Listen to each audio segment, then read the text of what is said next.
হালকা পাশের গ্রামের ছেলেটা বিয়ে করে ফেলছে, তুই আর কতদিন পাঞ্জাবি ধুয়ে শুকাবি? দাদু আমার বিয়ে না দিলে আমি ফেসবুক লাইভে অনশন বসবো।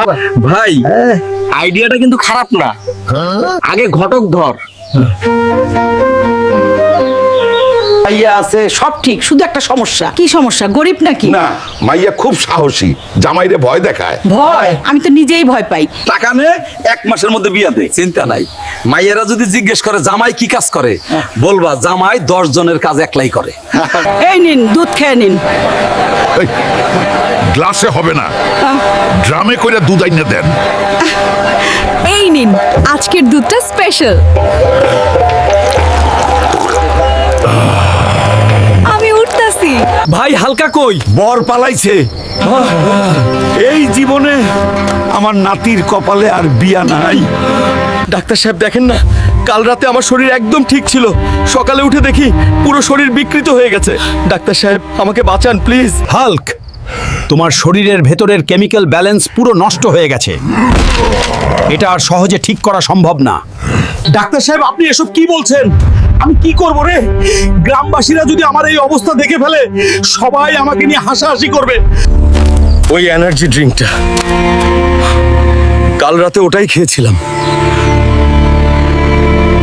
ওটাই আমার এই অবস্থার কারণ। এবার ওই ফ্যাক্টরিতে গিয়েই আসল সত্য বের করব। ফ্যাক্টরির গেটে সিকিউরিটি বসে আছে, ভেতরে ঢুকবো কিভাবে? আচ্ছা, পাশে যে ডেলিভারি ট্রাকটা আছে ওটার ভেতর লুকিয়েই ঢুকতে হবে। এই কেমিক্যাল সব ড্রিঙ্কের সাথে মিশিয়ে পুরো গ্রামে ছড়িয়ে দেবে, তারপর আমরা এর ওষুধ বানিয়ে কোটি কোটি টাকা কামাবো। তোরাই আমার এই অবস্থার জন্য দায়ী। এই কে তুই? কোনকার ডন যে এখানে এসে ডনগিরি মারাচ্ছিস? দেখে তো মনে হয় কেউ তোকে এক্সপেরিমেন্টে নষ্ট করে দিয়েছে। ভাগ এখান থেকে, তাড়াতাড়ি বল আমি কিভাবে ঠিক হতে পারি। হালক ভাই, আমার কাছে এর চিকিৎসা আছে, আমি আপনাকে ঠিক করে দেবো, আগে আমাকে ছেড়ে দিন। বন্ধুরা, এবার আমাকে শুধু লাইক আর সাবস্ক্রাইবই বাঁচাতে পারবে। তাড়াতাড়ি বাঁচাও প্লিজ। এই যে হালক, শুনছি আর্মিতে চান্স পাইছিস? হ্যাঁ কাকা, এবার আর কেউ আটকাতে পারবে না। বাবা এত কষ্ট করছিস কেন? মা, ময়নার জন্য চাকরি হলে ওকে বউ করে আনবো। ফিরে আসবি তো হালক? শপথ করে বলছি ময়না, চাকরি নেই ফিরবো। তোমার বডি আর ডিসিপ্লিন পারফেক্ট, কিন্তু মনে রেখো এখানে দুর্বলদের জায়গা নেই। এই কষ্ট শুধু ময়নার জন্য। ভাই কার কথা ভাবিস তো? গ্রামের একটা মেয়ে, ওর জন্যই আজ আমি এখানে। আল্লাহ, আমি পারলাম ময়না, আমি পারলাম। চাচা, ময়না কেমন আছে? ভাতিজা, কি হয়েছে চাচা বলুন? ওর বিয়ে হয়ে গেছে রে, গত মাসেই। দেশ পেল একজন সৈনিক, কিন্তু হারাল একজন প্রেমিক। ক্যারিয়ার আর ভালোবাসা দুটো একসাথে সবার কপালে জোটে না। ডাক্তার সাহেব দেখেন না, কাল রাতে আমার শরীর একদম ঠিক ছিল, সকালে উঠে দেখি পুরো শরীর মাশরুম হয়ে গেছে। ডাক্তার সাহেব আমাকে বাঁচান প্লিজ। হাল্ক, তোমার শরীর পুরোপুরি মাশরুম কেমিক্যালে নষ্ট হয়ে গেছে, এটা আর ঠিক করা সম্ভব না। আপনি এসব কি বলছেন ডাক্তার সাহেব? আমি কি করব রে? গ্রামবাসীরা যদি আমাকে এই অবস্থায় দেখে ফেলে, সবাই আমারে নিয়ে হাসাহাসি করবে। ওই মাশরুম চিপস,